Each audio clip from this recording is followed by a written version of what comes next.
আসসালামু আলাইকুম। সবাইকে রমজানের শুভেচ্ছা জানিয়ে শুরু করছি আমার আজকের আয়োজন। আজ আপনাদেরকে খুবই সহজভাবে লাচ্ছি তৈরি করে দেখাবো।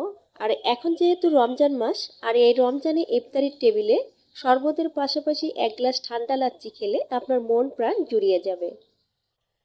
আর লাচ্ছিটা আমি ব্লেন্ডারে তৈরি করব। আর আপনাদের হাতের কাছে ব্লেন্ডার না থাকলে সেক্ষেত্রে সব কিছু একটা বাটিতে নিয়ে হ্যান্ড উইচের সাহায্যে এগুলোকে ফেটিয়ে নিতে পারবেন। প্রথমে আমি 1 কাপ লিকুইড দুধ দিয়ে দিচ্ছি। আর দুধটাকে আমি আগে থেকে দুটো এলাচ পেটে জাল করে নিয়েছি। আর এখন দুধটা ঠান্ডা অবস্থায় আছে।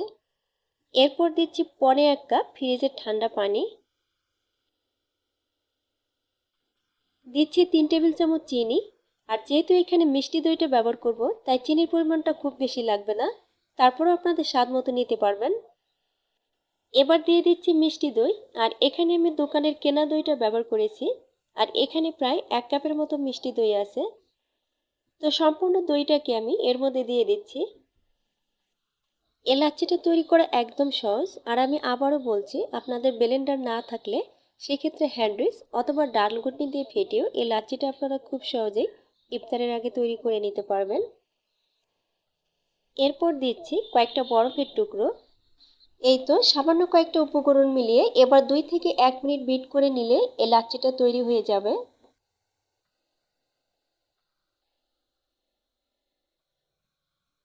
তৈরি হয়ে গেল মজাদার মিষ্টি দই লাচ্ছি। এবার এটাকে গ্লাসে ঢেলে পরিবেশন করে নেব। এবার এই লাচ্ছিটাকে আমি গ্লাসে ঢেলে পরিবেশন করে নিচ্ছি। আর এখানে আমি যে পরিমাণে তৈরি করেছি এতে করে 2 গ্লাস লাচ্ছি হবে।